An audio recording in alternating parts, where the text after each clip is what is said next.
Tidak masuk dalam benak kita, kamu maafkan dapat pahala, itu nggak ada. Cuma maafkan sekedar mengalah. Bukan karena Allah. Ini kadang-kadang cuma duniawi doang.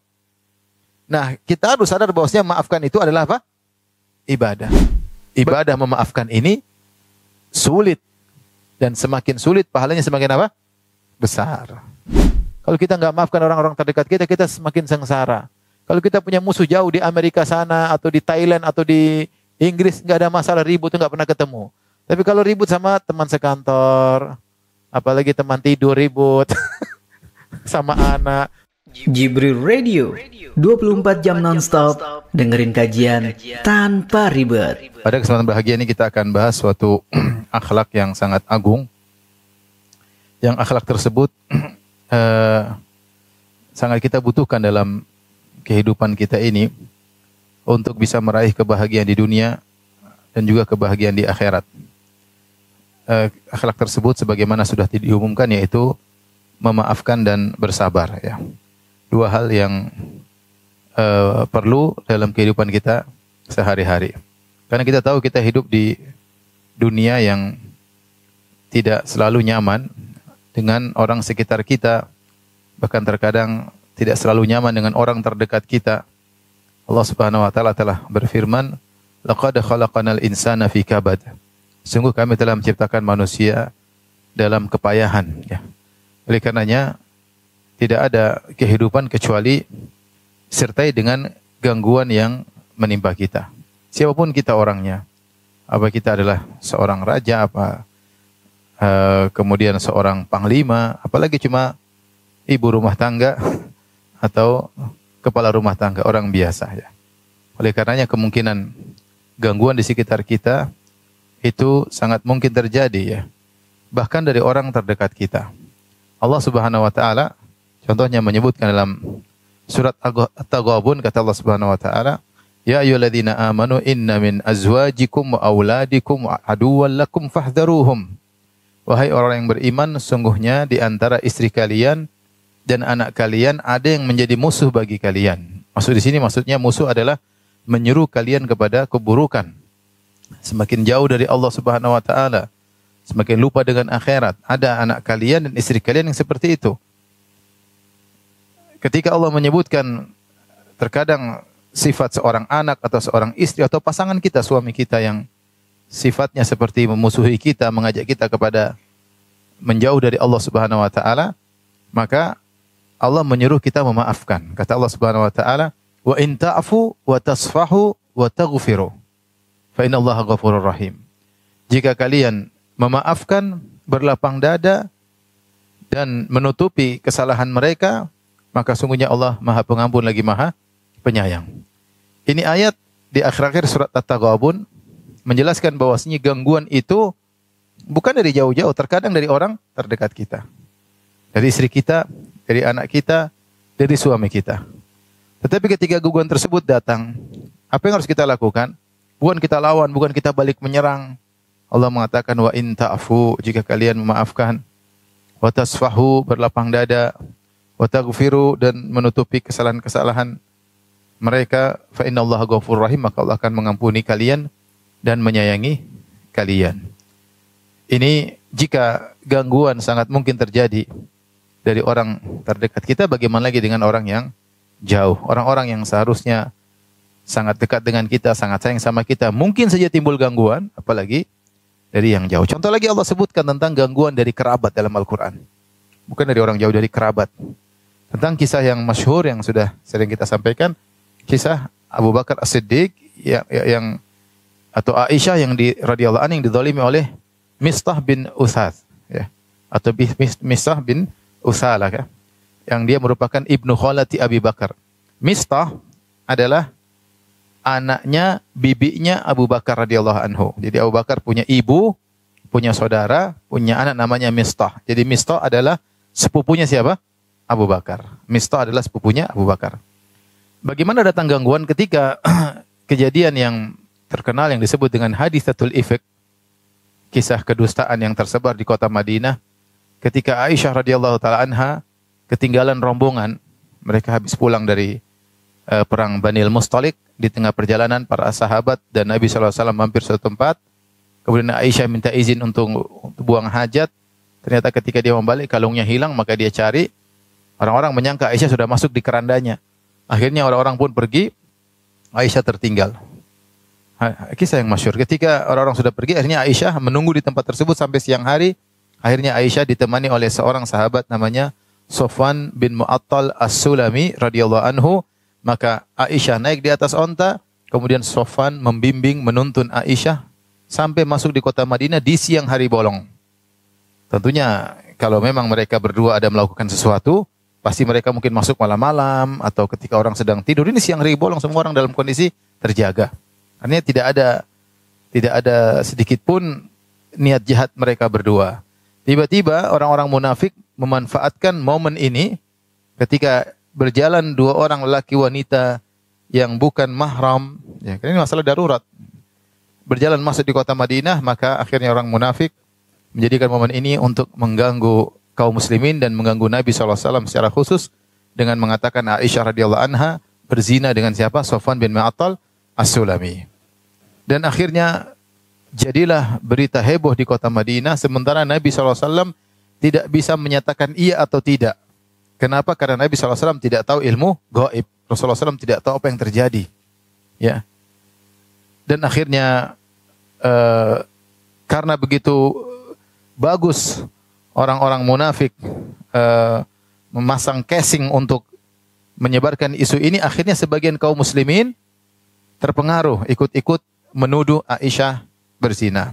Di antaranya Hasan bin Thabit, di antaranya Hamnah bintu Jahsy, di antaranya Mistah yang merupakan kerabat Abu Bakar. Aisyah bintu Abi Bakar. Artinya Aisyah ini kerabat siapa?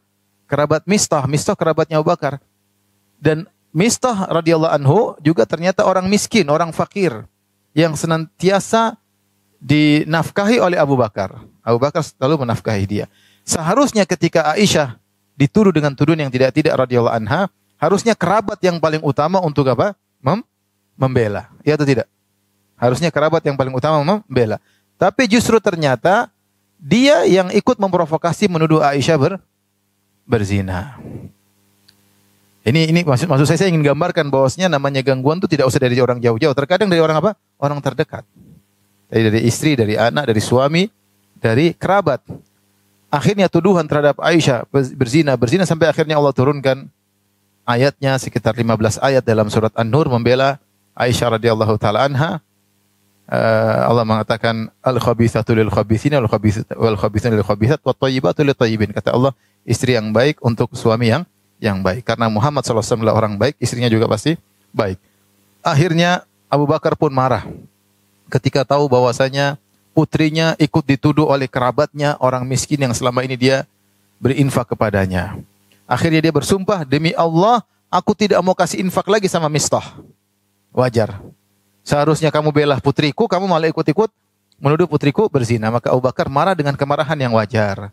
Ketika Abu Bakar marah, maka dan bersumpah untuk tidak beri nafkah kepada Mistah radhiyallahu anhu, maka turunlah firman Allah dalam surat An-Nur, kata Allah, wala ya'tali ulul fadli minkum was-sa'ati an yu'tu ulil qurba wal masakin wal muhajirin fi sabilillah falyafu wal yasfahu ala tuhibbuna ay yaghfirallahu lakum. Kata Allah Subhanahu wa taala, janganlah orang yang memiliki kelebihan harta dan kemuliaan bersumpah untuk tidak memberi nafkah kepada karib kerabat, kepada orang miskin dan muhajirin. Jadi Mistah ini kerabat dan juga dia orang miskin dan juga dari kalangan muhajirin. Jangan bersumpah demikian. Kata Allah, wal falyafu wal yasfahu. Hendaknya mereka ini memaafkan dan berlapang dada. Kenapa? Ala tuhibbuna ay yaghfirallahu lakum. Tidakkah kalian suka jika diampuni oleh Allah? Artinya Allah mengatakan, jika kau memaafkan dia, kau juga akan dimaafkan oleh Allah Subhanahu wa taala. Dan siapa sih di antara kita yang tidak ingin diampuni oleh Allah Subhanahu wa taala? Maka Abu Bakar pun memaafkan Mistah. Ini gangguan tidak usah jauh-jauh, terkadang dari orang dekat kita, dari kerabat kita yang kita harap menopang kita, mendukung kita, malah ternyata nusuk dari belakang dan sering juga dari depan, bukan dari belakang. Oleh karenanya kita hidup jangan merasa nyaman terus bahwasanya kita akan tidak terganggu. Kita bisa saja terganggu dari orang yang dekat dengan kita. Sebagaimana Allah kisahkan kisah Nabi Yusuf alaihissalam yang diganggu oleh kakak-kakaknya sendiri. Dengan gangguan yang hebat, kakak-kakaknya dibawa dia, kemudian dibuka bajunya, dimasukkan dalam sumur, kemudian dijual sebagai budak. Ini adik mereka masih kecil, masih belum balik. Ya, kemudian bayangkan dipisahkan dari bapaknya, dibuka bajunya, dimasukkan dalam sumur dingin, tunggu sampai ada musafir yang lewat. Begitu ada musafir yang lewat, mereka keluarkan. Kemudian ketika mereka keluarkan Yusuf dari sumur, kakak-kakaknya datang, itu budak kami yang kabur, kami mau jual. Dijuallah adik mereka sebagai budak, dapat uang dari orang yang musafir tersebut. Kakak-kakaknya dapat uang karena menjual adiknya. Ini kejadian yang sangat menyakitkan bagi Nabi Yusuf alaihissalam. Dipisahkan dari kakaknya, dipisahkan dari orang tuanya, dari ibunya, dari adiknya Binyamin. Dimasukkan dalam sumur, masih kecil dia, dijual jadi budak. Dibuang jauh sampai kebawa ke negeri Mesir. Tapi bagaimana, subhanallah. Berjalan waktu. Sampai banyak kejadian-kejadian dialami oleh Nabi Yusuf alaihissalam. Sampailah kisah singkatnya, beliau pun menjadi bendaharawan negeri Mesir. Dan ketika kakak-kakaknya datang dalam kondisi susah, dalam kondisi lagi pingin beli barang dari Nabi Yusuf, mereka tidak tahu Nabi Yusuf adalah orang sudah menjadi orang hebat. Akhirnya Nabi Yusuf pun memaafkan mereka. Nabi Yusuf mengatakan, apakah kalian masih ingat tentang apa yang kalian lakukan terhadap Yusuf dan saudaranya waktu dahulu, id antum jahilun. Qalu a innaka la anta Yusuf. Akhirnya mereka berkata, kamu ini Yusuf ya? Qala ana Yusuf wa hadha akhi qad manallahu alaina. Innahu may yattaqi wa yasbir fa innallaha la yudhi'u ajral muhsinin. Kata Yusuf alaihissalam, sungguhnya aku Yusuf dan ini adikku Binyamin. Sungguh Allah telah berikan karunia kepada kami. Sungguhnya barang siapa bertakwa dan bersabar, sungguhnya Allah tidak akan menyia-nyiakan pahala orang-orang yang berbuat baik. Akhirnya mereka minta maaf. Kata mereka, laqad atharakallahu alaina wa in kunna la khati'in. Wahai Yusuf, Allah telah memuliakan engkau daripada kami dan kami telah bersalah. Apa kata Yusuf? Ini menakjubkan. Qala la tathriba alaikumul yawma yaghfirullahu lakum. Tidak ada cercaan bagi kalian mulai hari ini. Semoga Allah mengampuni dosa-dosa kalian. Yusuf alaihissalam tidak menyimpan dendam, tidak ingin membalas. Bahkan dia mengatakan tidak ada cercaan. Dia tidak mencela kakak-kakaknya tersebut, 10 orang tersebut sama sekali, dan ini luar biasa. Ini yang kita nggak bisa sampai hati kita seperti hatinya Nabi Yusuf alaihissalam. Subhanallah, yang ganggu orang terdekat, kakak-kakak, bukan orang jauh. Dan Nabi Yusuf ketika siap bisa untuk membalas, dia tidak membalas, bahkan dia maafkan, bahkan dia berkata, la tathriba alaikumul yawm, tidak ada cercaan bagi kalian. Makanya para ulama ketika mendafsirkan dengan safhal jamil, kata Allah, fasfahis safhal jamil. Berlapanglah dadalah dengan cara yang indah. Kata para ulama, yang disebut dengan as-safhul jamil adalah memaafkan, berpaling tanpa ada celaan sama sekali. Itu yang susah. Jadi memaafkan itu bertingkat-tingkat. Ada memaafkan tapi mencela. Memang kamu brengsek, saya baru tahu kamu brengsek sekarang. Dari dulu ternyata tapi saya maafkan deh, sudahlah. Itu namanya memaafkan dengan mencela. Ini juga terpuji. Tapi yang lebih terpuji daripada itu adalah fasfahis safhal jamil. Memaafkan tanpa mencela, dan itu saya rasa sulit untuk kita kerjakan. Tapi ada orang yang hebat yang bisa mengerjakan ya. Tapi itu sulit ya. Kebanyakan kita memaafkan saja susah, apalagi memaafkan tanpa mencela. Memaafkan dengan mencela saja setengah mati ya, apalagi memaafkan tanpa mencela. Jadi itulah maksud saya, hidup ini butuh dengan kesabaran dan butuh dengan sifat memaafkan. Kalau ingin bahagia di dunia, kalau kita nggak punya sifat ini, ya mungkin kita nggak bisa sempurna. Ada yang kita maafkan, ada yang nggak kita maafkan. Semakin kita sempurna memiliki sifat ini, semakin dada kita semakin lapang, bisa memaafkan banyak orang, kita semakin mudah bahagia. Ya, oleh karenanya kita butuh jiwa yang besar. Mungkin tubuh kita kurus nggak apa-apa, tapi dadanya besar. Mau masalah banyak, tenang, lapang, besar, mudah maafkan.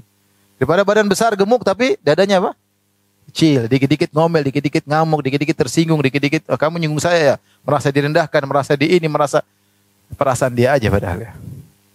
Hidup orang sebenarnya tidak akan bahagia. Orang bahagia itu harus darinya lapang. Makanya Allah tidak memilih para nabi kecuali orang-orang yang berdada besar.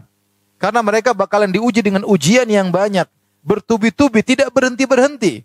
Lihat Nabi Muhammad sallallahu alaihi wasallam, sejak Allah katakan, "Ya ayyuhal muzammil, ya ayyuhal muddatsir qum fa'andzir." Wahai yang berselimut, bangun dan berilah peringatan. Sejak Allah suruh dia memberikan peringatan, sejak itu dia tidak pernah berhenti dari gangguan. Terus diganggu terus sampai meninggal dunia. Oleh karenanya tidaklah dipilih menjadi para rasul kecuali orang yang dadanya lapang. Ibu yang dirahmati Allah Subhanahu wa taala, inilah yang harus kita renungkan dan kita berusaha memiliki sifat tersebut, yaitu sifat memaafkan dan bersabar. Dan ini dua sifat yang saling bergandengan. Kalau orang tidak sabar nggak bisa memaafkan. Dan tidak bisa orang memaafkan kecuali apa? Sabar. Kalau nggak sabar, gimana memaafkan? Saya maafkan kamu, tapi ngomel, banting sana, banting sini, namanya bukan maafkan. Tidak bisa, kecuali kalau maafkan harus sabar. Kalau nggak bisa sabar, nggak bisa memaafkan. Ini dua hal yang saling bergandengan ya. Dan dua ini adalah ibadah yang sangat agung.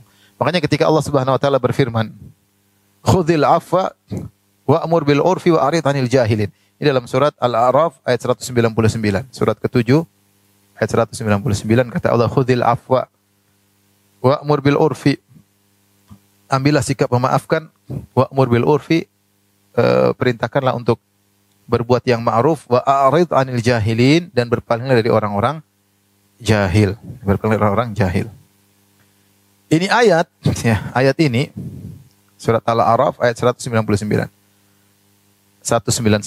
Ayat ini disebut oleh para ulama yaitu ajma ayat fil akhlak, yaitu ayat yang paling komprehensif tentang akhlak, yang paling mencakup tentang akhlak. Tiga perkara yaitu khudhil afwa, ambillah sikap maafkan, wa'mur bil urfi,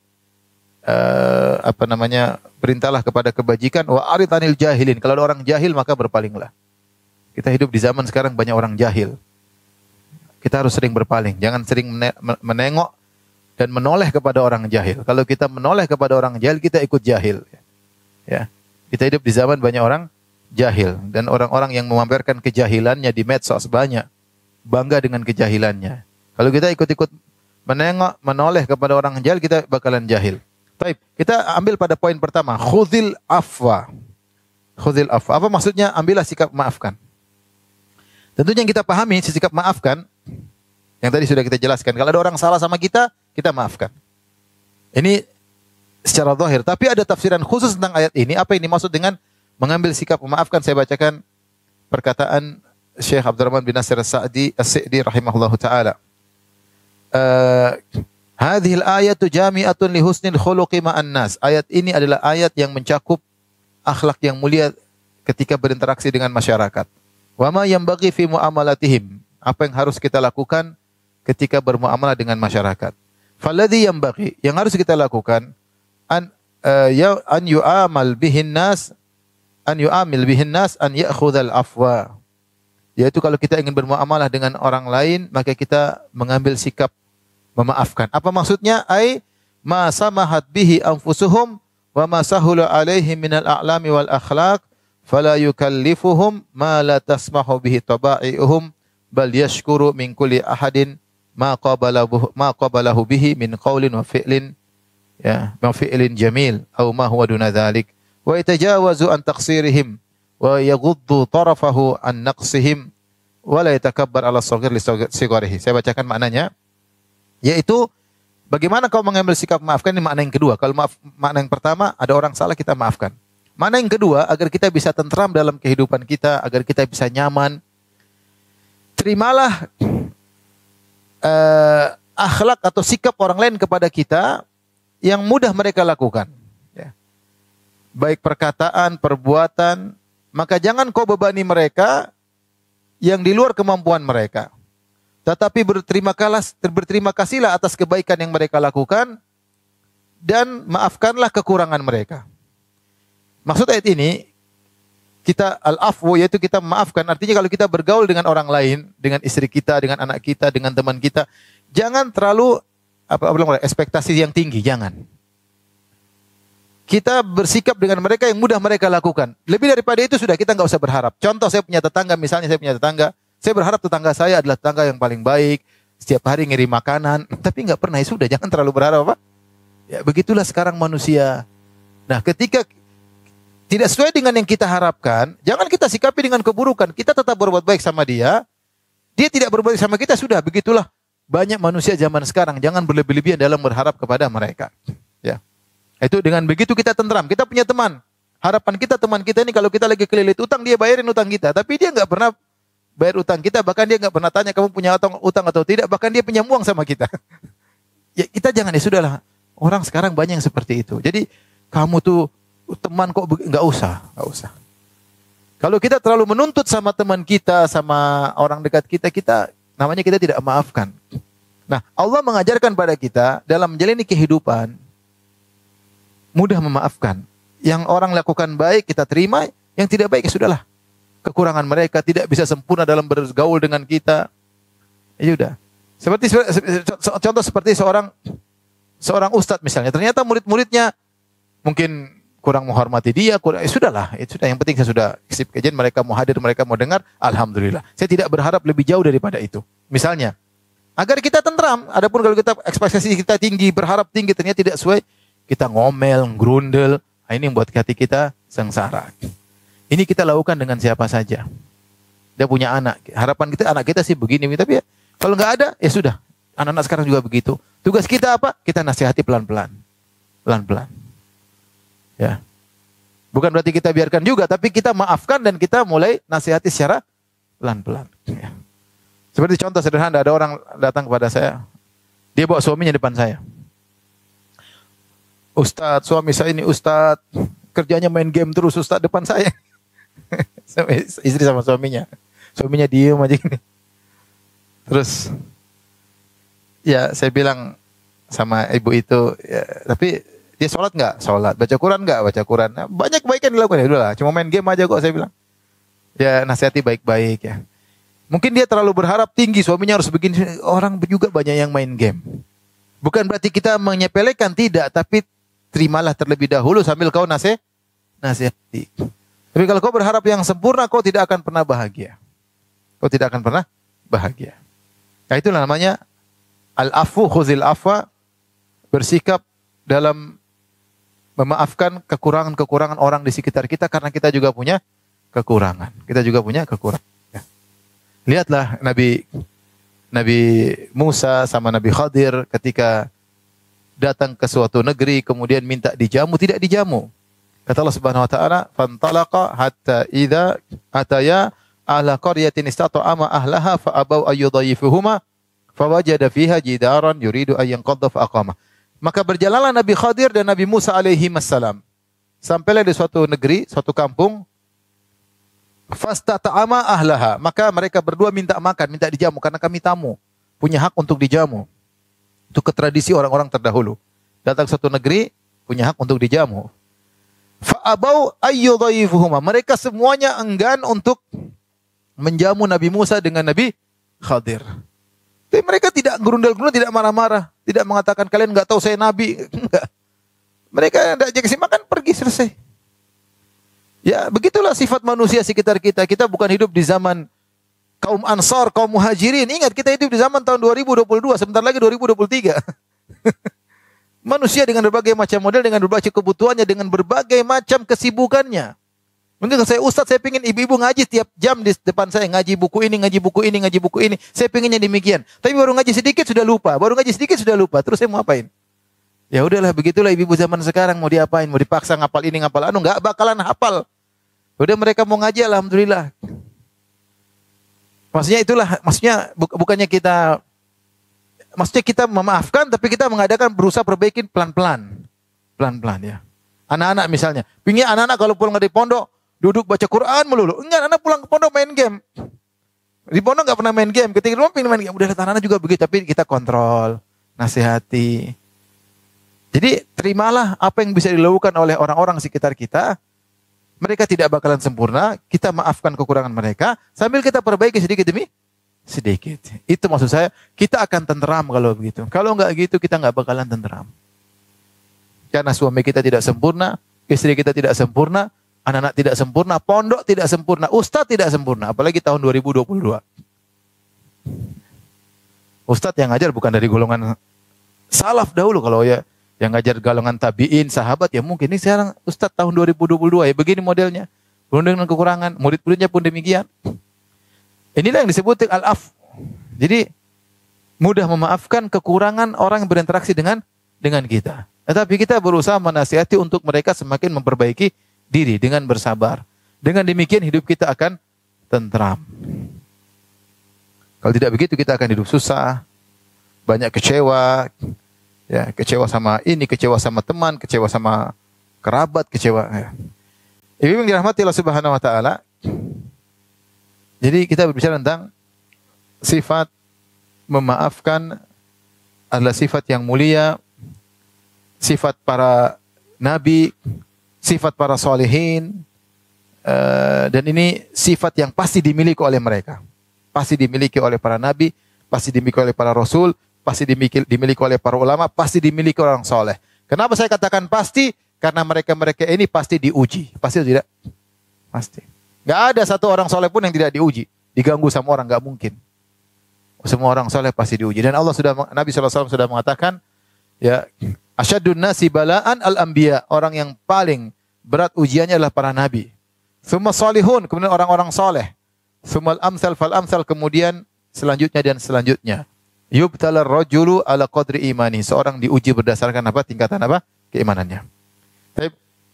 Kita akan memotivasi diri saya pribadi dan juga ibu-ibu sekalian agar mudah memaafkan.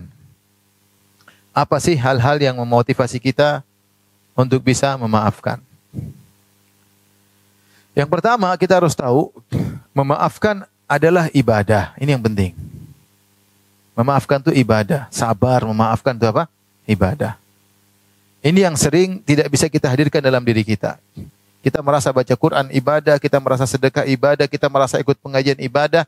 Tapi kalau kita memaafkan, kayaknya bukan ibadah. Kayaknya perkara duniawi murni. Tidak masuk dalam benak kita, kamu maafkan dapat pahala itu enggak ada. Cuma maafkan sekedar mengalah. Bukan karena Allah. Ini kadang-kadang cuma duniawi doang. Nah, kita harus sadar bahwasanya maafkan itu adalah apa? Ibadah. Bagaimana bukan ibadah sementara Allah Subhanahu wa taala menyebutkan ciri penghuni surga adalah wal afina anin nas, orang-orang yang memaafkan orang lain. Allah Subhanahu wa taala berfirman, wasari'u ila maghfiratin min rabbikum wa jannatin arduha as-samawati wal ardu uiddat lil muttaqin alladzina yunfiquna fis sarra'i wad dharra'i wal kadhiminal ghaidz wal 'afina 'anil nas. Saya carikan nomor ayatnya. Wal 'afina 'anil nas, surat Al-Imran 134. Surat Ali Imran surat ketiga 134. Wallahu yuhibbul muhsinin. Kata Allah, bersegeralah menuju ampunan Allah dan menuju surga yang luasnya seluas langit dan bumi yang Allah siapkan bagi orang-orang yang bertakwa. Siapakah orang yang bertakwa tersebut? Yang disiapkan surga untuk mereka, alladzina yunfiquna fis sarra'i wad dharra, orang-orang yang berinfak dalam kondisi lapang mereka berinfak. Wad dharra, dalam kondisi sulit mereka juga tetap berinfak. Wal kadhimina al ghaidz, yang mereka meredam amarah. Wal afina anin nas, dan memaafkan orang lain yang menzalimi mereka. Wallahu yuhibbul muhsinin, dan Allah mencintai orang berbuat ihsan. Jadi memaafkan itu adalah ibadah. Oleh karenanya kalau maafkan karena Allah, bukan karena ingin dipuji. Jangan sampai kita sudah maafkan dia kemudian kita publish ya untuk menunjukkan kita pemaaf. Oh enggak begitu. Kamu maafkan itu ibadah. Maafkan karena Allah. Bukan untuk kamu memamerkan kepada orang lain bahwasanya kamu pemaaf. Allah Maha tahu isi hati. Gembar-gembor ke orang, oh saya pemaaf. Oh enggak, orang biasa saya enggak. Kalau kamu maafkan karena Allah. Karena maaf adalah ibadah yang agung dan ciri orang para penghuni surga. Ketika Allah menyebutkan ciri penghuni surga adalah memaafkan orang lain, berarti ini pahalanya besar atau tidak? Besar. Besar. Cuma kita enggak mau melakukan. Kita maunya dendam. Kita maunya balas. Kalau bisa balas lebih, kita bisa lakukan ya. Orang mukul saya sekali, saya balas 2 kali kalau bisa. Sebagian orang mengatakan, saya ini baik ya. Kalau orang baik sama saya baik ya. Tapi kalau orang nggak baik sama saya double nggak baiknya. Itu parah seperti itu ya. Jadi memaafkan adalah ibadah. Kapan hari dalam diri kita memaafkan? Ada orang ngomongin macam-macam. Saya maafkan deh, pahala udahlah. Jadi memaafkan sebab masuk surga, sebab utama masuk surga. Yang kedua, agar kita termotivasi untuk memaafkan, orang memaafkan dimaafkan oleh Allah Subhanahu wa taala. Kaidah al-jaza' min jinsil amal, balasan sesuai dengan perbuatan. Kapan kita merahmati orang lain, kita dirahmati oleh Allah Subhanahu wa taala. Kapan kita memaafkan orang lain, kita dimaafkan oleh Allah Subhanahu wa taala. Kapan kita menutup aib orang lain, aib kita ditutup oleh Allah Subhanahu wa taala. Di antara balasan sesuai dengan perbuatan adalah kalau kita maafkan, kita akan diampuni oleh Allah. Ala tuhibbuna ayyaghfirallahu lakum, kata Allah, berlapang dadalah dan maafkanlah, tidakkah kau suka Allah mengampuni dosa-dosamu. Kita ini sering berdoa ya ibu-ibu, ya Allah ampuni aku, ya Allah bangun subuh astagfirullah, habis salat astagfirullah, astagfirullah, zikir pagi petang. Tapi apakah kita jamin dosa-dosa kita semua diampuni? Enggak, belum tentu. Kita sudah umrah, sudah haji, belum tentu dosa-dosa kita diampuni. Kita enggak tahu. Karena kuantitas kita istighfar dengan kuantitas kita maksiat masih besaran kuantitas apa? Maksiat. Jadi enggak bisa seimbang. Enggak bisa balance, selalu maksiat lebih apa? Lebih banyak. Mungkin kita sudah istighfar, sudah bertobat. Ketika dosa-dosa kita tetap numpuk dan tidak diampuni juga oleh Allah. Allah punya cara agar dosa kita diampuni dengan cara yang cepat dan tepat. Caranya kita dizolimi orang. Terus kita disuruh memaafkan. Makanya saya bilang, ibadah memaafkan ini sulit. Dan semakin sulit, pahalanya semakin apa? Besar. Dan ibadah ini tidak bisa kita lakukan kapan saja. Kita hanya bisa lakukan kalau kita dizolimi, paham? Kalau baca Quran kita bisa baca Quran kapan saja. Kalau sedekah kita bisa sedekah kapan saja. Memaafkan itu tidak bisa kita lakukan kecuali kita dizolimi, dikata-katain orang, hati kita disakiti oleh pasangan kita, anak-anak membangkang sama kita, uang kita diambil sama orang, harga diri kita dijatuhkan, dituduh yang tidak-tidak, usaha kita dibikin isu sembarangan. Di saat kita dizolimi, itulah kesempatan kita untuk beribadah. Namanya ibadah memaafkan. Tapi itu sangat-sangat sulit. Tapi kalau kita maafkan, ini cara yang paling cepat Allah hapuskan dosa-dosa kita. Pasti diampuni. Kepastian untuk diampuni semakin besar. Karena kaedahnya al-jaza' min jinsil amal. Balasan sesuai dengan apa? Perbuatan. Kita sering berdoa nangis air mata buaya, habis itu maksiat lagi.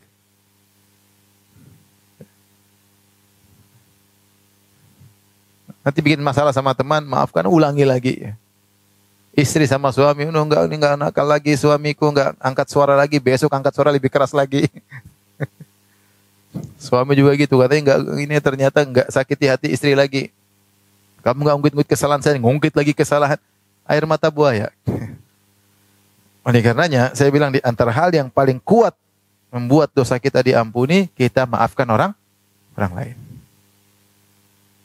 Kalau kita memikirkan ini, kita bersyukur. Ya Allah, ada orang zalimi saya dan saya bisa ampuni dia. Bersyukur.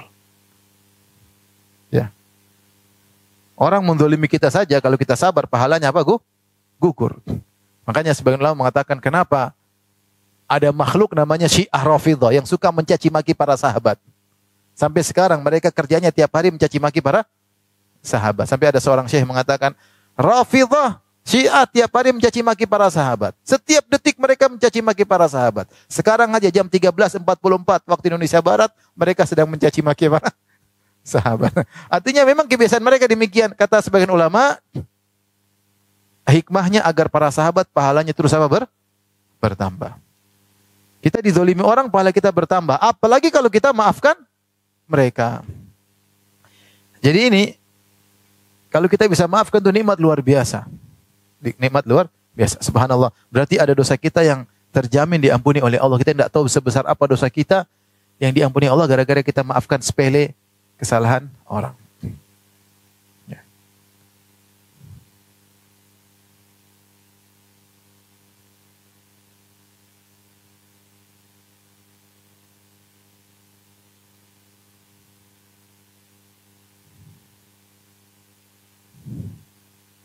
Jadi yang kedua, jadi tadi agar kita semangat untuk maafkan, bahwasanya dosa kita akan diampuni.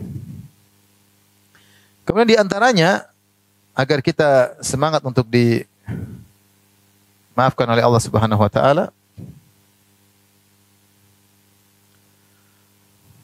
yaitu bahwasanya kalau kita maafkan, pahalanya lebih besar daripada kalau kita minta dikisos pada hari kiamat kelak. Ya.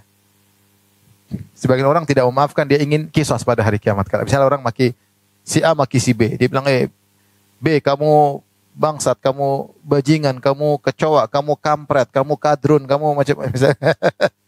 Si B bilang, oh enggak apa-apa, nanti di akhirat. Apa? Itu semua kadrun, kampret, kecoa, apalagi macam-macam itu semua nanti jadi pahala saya. Kamu transfer pahalamu kepada saya. Ini dia tidak mau maafkan, tapi dia mau kisos. Dan itu hak dia, boleh. Saya nggak maafkan, dah. Enggak, di akhirat. Silakan ngomong terus ngomong. Apalagi kampret, kadrun, apalagi cebong, apalagi semua, keluarkan semua omongan itu keluar. Coba apa semua. Nanti hari akhirat semua jadi apa? Pahala. Dia berhak untuk mendapat kisos dan dia dapat pahala. Tapi kata para ulama, kalau dia memaafkan, pahalanya lebih besar daripada kisosnya. Makanya Allah mengatakan, "Faman afa wa aslaha fa ajruhu 'ala Allah." Siapa yang maafkan dan berbuat perbaikan, pahalanya di sisi Allah, menunjukkan pahalanya besar. Jadi lebih baik kalau kita dizalimi, kita punya 2 pilihan. Atau 3 pilihan, kita punya 3 pilihan. Di pilihan pertama kita balas, boleh. Dia bilang kita kampret, kita bilang kamu kampret, boleh. Dan kita tidak berdosa, dosanya semua sama dia. Kata Nabi SAW, al-mustabban, 2 orang yang saling mencaci maki, alal badi, dosanya bagi orang yang memulai. Semuanya ngumpul bagi orang yang, siapa yang mulai, semuanya kena dia. Selama kita balasnya setimpal. Dia bilang kampret, kita bilang kampret. Dia bilang kadrun, kita bilang kamu juga kadrun. Terus, semuanya lari ke dia. Kemungkinan kedua, kita nggak balas, kita diam aja. Tapi kita nggak maafkan. Kita minta kisos di mana? Di akhirat. Yang ketiga, kita maafkan. Ini pahalanya lebih besar. Dia bilang kampret, ya enggak, orang jahil, nggak ngerti. Biarlah. Semoga Allah maafkan dia. Udah, kita dapat pahala lebih besar di akhirat. Pahalanya lebih gede di akhirat. Yang bahaya kalau kita melakukan opsi yang keempat, yaitu kita membalas dengan berlebihan. Kalau kita balas berlebihan, maka kita yang berbuat zalim, kebalik sekarang. Contoh, dia bilang kita kampret, kita bilang kamu kampret, busuk, ada busuknya. Ini busuk itu dosa buat kita. 2 kampret dari dia, kampret dari kita buat dia. Tapi tambahan busuk itu jadi apa? Dosa kita. Saya ulangi, kalau kita dizalimi ada berapa kemungkinan? 4 opsi. Opsi yang pertama, kita balas setimpal. Ini dosa enggak? Enggak. Kata Allah, wa jazaa'u sayyi'atin sayyi'atun misluha. Siapa yang balas, balaslah dengan yang setimpal. Fa in aqabtum fa aqibu bimithli ma uqibtum bih. Kalau kamu balas sesuai dengan apa? Setimpal, enggak ada masalah. Opsi yang kedua apa? Diam saja, tidak memaafkan, tapi minta kisos di mana? Akhirat. Diam aja, diomongin diam aja, tapi nanti di akhirat saya minta. Ini kita dapat untung, karena kita pasti dapat transferan pahala di akhirat. Ya. Yang ketiga yang terbaik adalah kita maafkan. Maafkan sudah, ya udahlah, dia nggak ngerti, orang bodoh. Wa aritanil jahil, yang berpengaruh orang jahil. Ngapain kita layani? Kalau ada orang gila jangan ikut-ikutan gila. Ada orang jahil jangan ikut-ikut jahil. Ada orang kampret jangan ikut-ikut kampret. Sudah. Kita nggak ngerti apa. Ini boleh semuanya, tapi yang terbaik adalah yang memaafkan. Yang nggak boleh apa? Membalas dengan berlebihan. Maka kita yang berdosa. Kita yang berdosa. Mendoakan keburukan sama gitu, berarti kita balas. Baik. Selain daripada kita dapat pahala lebih besar di akhirat, ternyata kita dapat kebahagiaan di dunia. Orang yang mudah maafkan, dia bahagia. Bahagia benar. Dia maafkan, selesai. Dia enggak pikiran panjang, dia tidak dendam, dia tidak menyimpan. Tapi kalau dia tidak maafkan, meskipun dia minta kisos di akhirat, tapi dendamnya bergejolak, ya. Api ingin meledak, dia tahan-tahan, dia sengsara. Nanti pulang dia ketemu istri, ngomongnya enggak enak. Kenapa? Dia mikir musuhnya terus. Bermuamalah sama anaknya enggak enak, kerjaan jadi enggak serius. goreng nasi goreng keasinan. Kenapa? Karena ngomel sama tetangga. Suami jadi korban. Kok asin semua ya? Dia ngomel sama tetangganya, dia pendem. Tapi kalau dia maafkan, dia tentram. Enak pulang ke rumah ngobrol sama istri, sama anak, dia maafkan, tentram. Ini teorinya begitu, Ibu ya. Prakteknya maafkan itu sangat apa? Susah. Tapi kalau kita mau renungkan tentang hal tersebut, kita mudah apa? Memaafkan. Ya. Baik. Kemudian tadi di antara hal yang memudahkan kita maafkan, kita sabar. Ya. Kita tahu bahwasanya tidaklah orang itu menzalimi kita kecuali karena dosa-dosa kita. Itu di antara hukuman yang disegerakan oleh Allah Subhanahu wa taala. Udahlah. Siapa sih di antara kita yang tidak luput dari dosa? Siapa sih? Siapa sih yang kalau kita laki-laki yang tidak melihat yang haram, pasti melihat yang haram. Naik pesawat ketemu pramugari pasti lihat dia buka apa? Auratnya. Menutup mata ya gimana juga ya. Ya nggak bisa. Kayak duduk depan di bisnis kelas dilayani agak mungkin. Mbak ini aja kan nggak bisa juga, susah. Ya kita bagaimana? Maksudnya Mbak ya mana yang menunya yang ini aja yang ini. Nggak bisa. Ya saya belum mampu. Harusnya bisa cuma saya belum mampu. Ya saya pasti ngelihat ya Mbak yang ini yang pasti begini lihat ke bawah tetap aja ada bayang-bayangnya. Nggak bisa. Ya nggak bisa. Ini kenyataan, kita bicara kenyataan. Ya. Kalau naik pesawat, apalagi di ini tahu-tahu ekonomi kelas, tahu-tahu di sampingnya cewek, terus gimana? Mau tukar tempat nggak bisa, duduk pada tempat masing-masing ya gimana? Belum ada apa sunnah airline, belum ada. Artinya siapa sih di antara kita yang nggak punya dosa? Kalau kita duduk di mana lagi makan, tahu-tahu dengar lagu lama, tahu-tahu tangan kita ikut goyang, gimana? Jadi mau saya kita nggak mungkin luput dari dosa. Nah, ketika ada orang zalimi kita, udahlah kita positive thinking aja. Allah ingin menyegerakan hukuman. Alhamdulillah Allah tidak hukum di mana? Di akhirat. Karena kita ketika kita istighfar demi Allah, kita nggak bisa minta ampun dari seluruh dosa-dosa kita. Kita luput, banyak dosa yang terluputkan. Tidak kita renungkan. Bahkan terkadang kita malas untuk istighfar. Mau istighfar aja malas. Hari-hari lewat kita nggak istighfar, santai aja. Karena kita nggak merasa berdosa. Nah Allah takdirkan ada orang bikin zalim sama kita, entah kita diomongin enggak, dituduh macam-macam, ya sudahlah kita bilang ini akibat dosa-dosa kita, baik yang dulu-dulu atau yang sekarang kita nggak tahu. Insya Allah Allah tahu kapan tepat kita diberi seperti ini. Mungkin dosa kita 20 tahun lalu, Allah berikan sekarang karena Allah tahu hati kita sekarang sudah kuat. Udahlah kita husnudzon aja. Dengan begitu kita mudah memaafkan. Kita mudah memaafkan. Dan kita mudah untuk bersabar.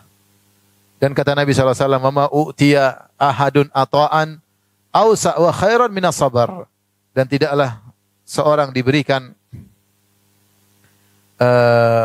anugerah dari Allah Subhanahu wa taala yang lebih baik dan lebih banyak daripada bersabar ya.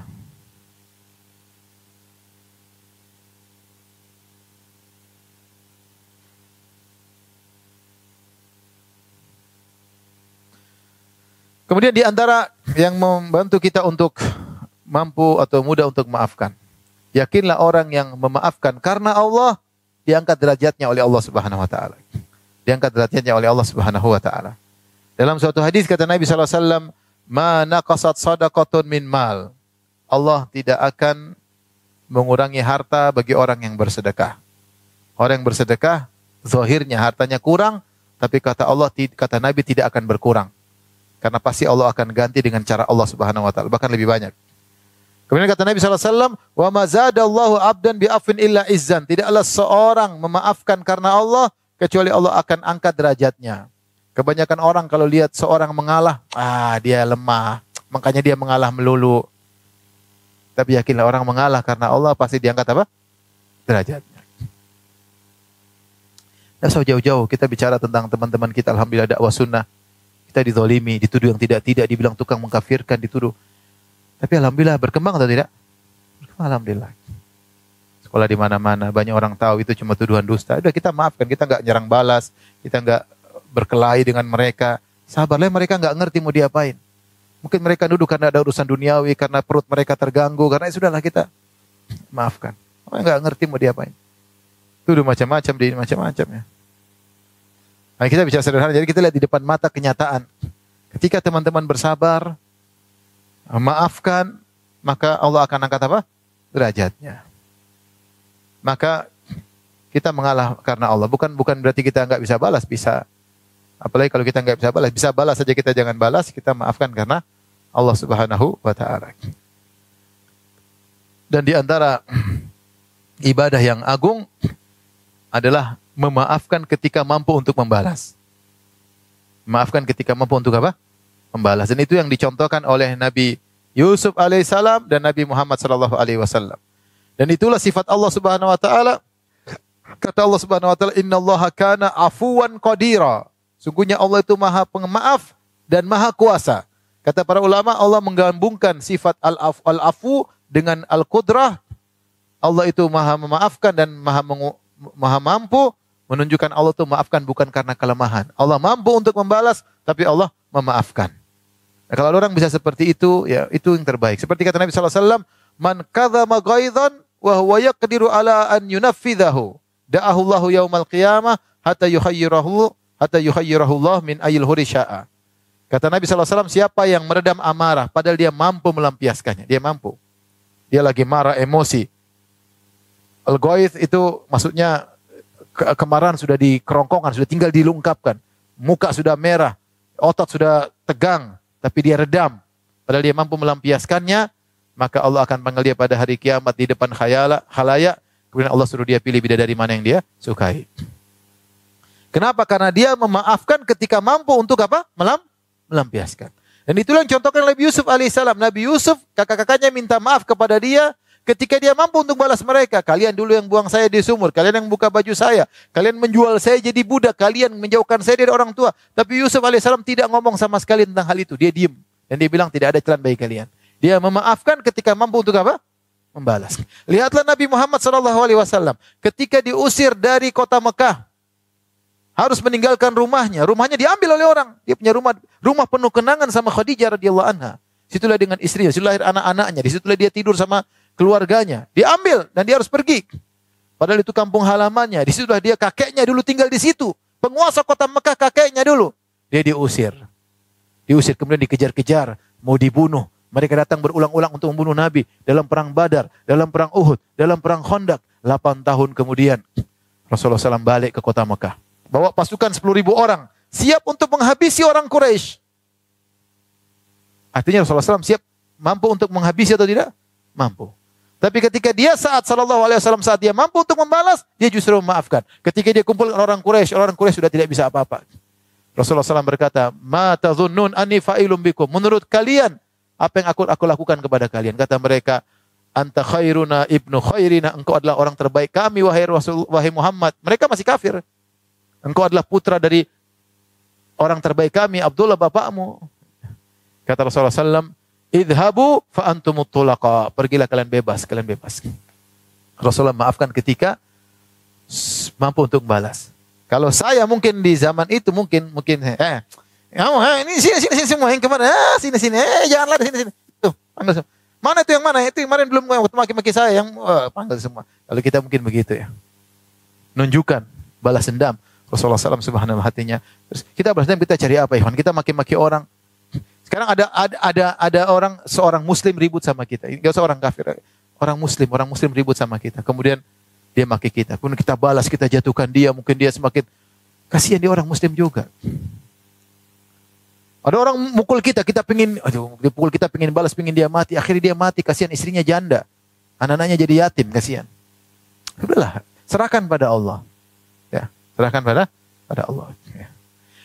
Di antara hal yang membantu kita untuk mudah memaafkan, kalau kita maafkan, kita serahkan urusan kepada Allah. Ini perkara penting. Ada masalah, kita bingung hadapi solusinya gimana, bingung. Saya pun sering seperti itu. Ini gimana caranya? Gimana, kita nggak punya kemampuan, udahlah maafkanlah, urusan Allah lah. Nanti Allah punya cara sendiri untuk menyelesaikan masalah kita. Sekarang kita mau pilih cara kita atau cara Allah. Kalau pingin cara kita, ya kita nimbrung, kita balas. Berarti kita dibiarkan mengatasi masalah dengan cara kita. Pasti hasilnya nggak baik. Kalau baik pun cuma sekedarnya, nanti ke depannya mungkin buruk. Tapi kalau serahkan kepada Allah, Allah punya cara untuk mengatasi solusi kita dengan cara kita sabar, apalagi kalau kita memaafkan. Dan ibu yang dirahmati Allah Subhanahu wa taala, yang terakhir ya, agar kita mudah maafkan ya. Tadi memaafkan ini adalah ibadah yang bisa kita lakukan berulang-ulang. Ya, karena anak kita sering bikin jengkel, kita maafkan. Istri kita sering bikin jengkel, kita maafkan. Suami kita sering bikin jengkel, kita maafkan. Pembantu kita sering bikin jengkel, kita maafkan. Maka pahala kita berulang-ulang. Makanya ketika sahabat berkata, ya Rasulullah, kam na'fu an khadim. Ya Rasulullah, berapa banyak kita harus minta maafkan pembantu? Sehari berapa kali maafkan pembantu? Rasulullah enggak jawab. Tanya, ya Rasulullah, berapa kali sih kita maafkan pembantu? Kata Rasulullah, 70 kali. 70 kali. Artinya pembantu sering melakukan kesalahan. Kita kadang-kadang, kamu nih aja nggak ngerti, dikasih tahu nggak ngerti. Ya kalau dia ngerti, pintar, dia nggak jadi pembantu, paham? Ya kita harus kasih ulur. Mungkin dia orang kampung, mungkin dia nggak ngerti, mungkin dia nggak sekolah, mungkin pendidikannya rendah. Kita ajarin nggak paham-paham lah. Makanya ya terus kita nggak kasih ulur sama dia. Ya udah maafin aja. Kalau dia salah kita bimbing. Kalau dia nggak sengaja menjatuhkan sesuatu, ya sudah kita maafkan. Karena kita dapat pahala ketika maafkan dia. Semakin sering kita maafkan, kita dapat pahala banyak. Semakin kita diampuni dosa-dosa kita oleh Allah Subhanahu wa taala. Demikianlah ibu-ibu yang dirahmati Allah Subhanahu wa taala. Ini teori yang bisa saya sampaikan. Saya pun belum tentu bisa mempraktekannya dengan baik ya. Ibu-ibu berjuang ya, minta kepada Allah agar termasuk al-afina anin nas. Allah maja'alna minal afina anin nas. Ya Allah, jadikanlah kami termasuk orang-orang yang mudah memaafkan orang lain, terutama orang terdekat kita. Kalau kita nggak maafkan orang-orang terdekat kita, kita semakin sengsara. Kalau kita punya musuh jauh di Amerika sana, atau di Thailand, atau di Inggris, nggak ada masalah, ribut itu nggak pernah ketemu. Tapi kalau ribut sama teman sekantor, apalagi teman tidur ribut, sama anak, sama mertua, sama kakak, kita sengsara. Kalau kita maafkan semua, hidup tentram. Hidup apa? Tentram, pahala banyak, kita ditinggikan derajat kita oleh Allah Subhanahu wa taala. Demikianlah ibu-ibu yang dirahmati Allah Subhanahu wa taala yang saya sampaikan. Tapi demikian saja ibu yang dirahmati Allah Subhanahu wa taala kajian kita. Semoga kita bisa menerapkan apa yang kita dengarkan. Kurang lebihnya saya mohon maaf. Wabillahi taufiq wal hidayah. Assalamualaikum warahmatullahi wabarakatuh. Jibril Radio 24 jam nonstop dengerin kajian tanpa ribet.